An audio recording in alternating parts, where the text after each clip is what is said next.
It is ridiculous how many pens I own.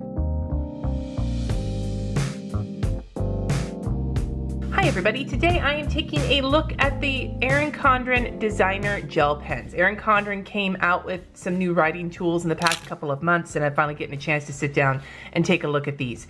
There are 3 sets available, 2 sets of 5 for $10 each and 1 set of 3 for $6. I love gel pens. I love gel pens. I don't love them as much as I love fine liners, and I did do a video on Erin Condren's dual-tipped fine line markers, and I'll leave that linked in the cards up above. Gel pens come as a close second to my love for fine liners. And so when they came out with these, I was actually a little worried, because when gel pens are done right, they're so fabulous. And when gel pens are done wrong, holy shit, are they disappointing. So I'm worried about that. There are a total of 3 sets, and unlike the dual tipped markers, there are no repeats in these 3 sets. So it's a total of 13 colors over the line. Now these are fairly expensive.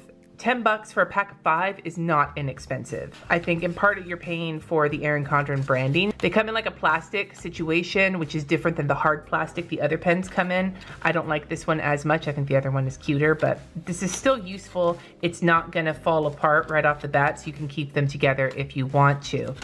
The pens themselves, to be perfectly honest, feel a little bit cheap. They're very skinny, and they're very kind of flimsy feeling, like they don't have any weight. I love a nice hefty gel pen, like the Pilot G2 feels weighty, or even you get some that have like the metal on them. I'm looking for one. I don't know if I have any available right now, but like here is a Uniball gel pen, and they just, maybe part of it is the like rubber that you have for your grip, and these don't have that, so that might be part of why they feel so skinny. But they feel very similar to like one of those like clear like big ballpoint pens that you buy a pack of for like $10 and you get like 30 of them, as opposed to $10 for 5. So they don't feel very schmancy, but they look schmancy. They've got the what is it, the mid-century modern circles pattern on them.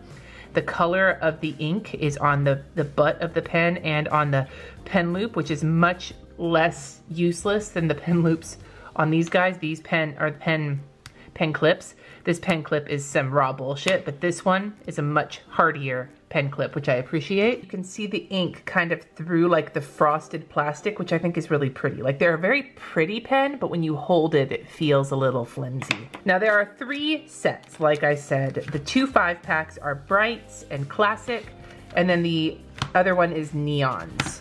I also gotta add, I love neon pens. I think they're awesome, and I think I really enjoy that you can get neons in both the gel pen and the dual tipped markers. That's, not everybody likes neon pens. I think neon pens are fucking rad. I'm gonna get this black one out here. So the pen tip itself is a extra fine tip. It is 0.38 millimeters line width.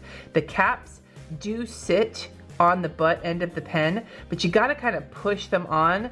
If you just sort of put it on, it's gonna come like off, but if you push it on, it gets nice and sturdy. So you just gotta kind of pay attention to it. The tip of this actually reminds me a lot of the Japanese gel pens, like the random ones you get in like kits. I've got a couple of them here. I've got this one that I got from Once More with Love. This other one that I got from like Happy Scrappy or something. They're not exactly the same, but they have that kind of needle tip, needle dick situation that I love in these ultra fine Japanese pens.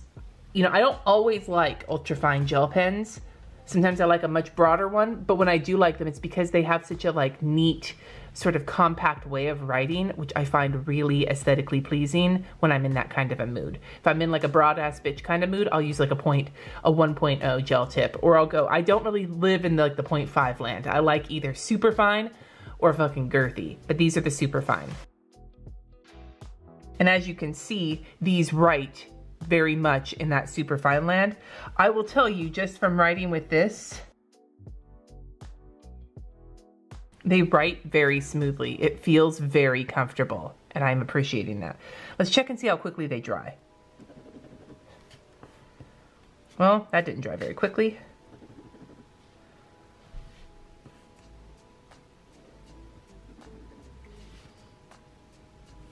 So they don't dry the fastest, but what it looks like is where the pen starts and where the pen ends is where the ink kind of blobs. It does that kind of spoogey thing. That's where it's not drying, but it doesn't look like the whole,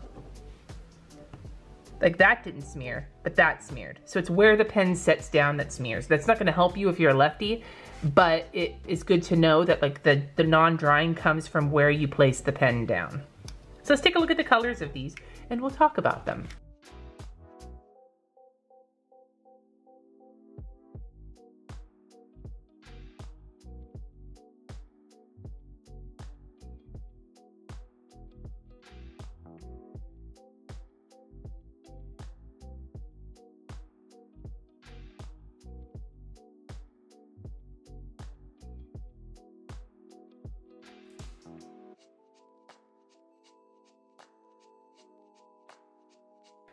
So first of all, the neons are not a 0.38, they're a 0.7, and to be perfectly honest, I'm kind of wishing that the other ones were this width because the neon ones were the least disappointing of the entire group.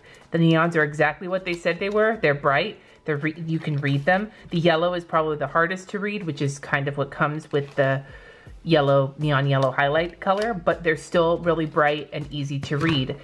The brights, dude, the brights I can't with. These are not bright. They are all really undersaturated. I had trouble with the lavender. I had trouble with the peony to get the ink to come out smoothly. Look at this turquoise here, and then let me grab a turquoise gel pen. But you see how like there's more color there? If they weren't called brights, this wouldn't bother me as much. Although I will say the peony and the lavender were really kind of skippy. I didn't have that problem with the classics, and the classics are brighter than the brights. However, they're also still like really like not super inky, which I guess if they didn't smear when you first wrote with them, I feel like I would be down for them to be less inky, because then I would be like, well, they're less inky, but that means they don't smear, but they still smear. So there isn't any benefit to them being less inky. If I was gonna recommend one of these sets, I would probably, and not, you know, not counting the neon, because I think the neon kicks the ass of both of these other two sets. If I was gonna recommend one, I'd go with the classics because they look a lot more usable. But honestly, for the price, I don't think these are worth it. Personally. If you're interested in Erin Condren writing tools because you like the colors, like I said, go watch that video of the dual tips because I really like those. I think those ones are a lot more useful and they come in a broader selection of colors. I'll link that in the description below so you can see that. But ultimately, I would say pass on these unless you really think they look great for you. There are skinnier tipped gel pens, and I can link my gel pen Thunderdome right now. You can go and see all of the ones I tested and find some that you like that aren't gonna cost you 10 bucks. Basically, these are $2 a pen. They're all $2 a pen. Is this worth it for you for $2 a pen? Because for me, not so much. Let me know in the comments what pens you're looking at, what pens you'd like me to take a look at. I love doing pen review videos. I feel like I put money aside so I can waste it on pens so I can see if they're worth it for you to spend your hard-earned money on. So let me know what you're looking at in the comments below and I will do my best to do videos on that in the future. Thank you so much for watching. Subscribe if you haven't already and I will see you in my next video.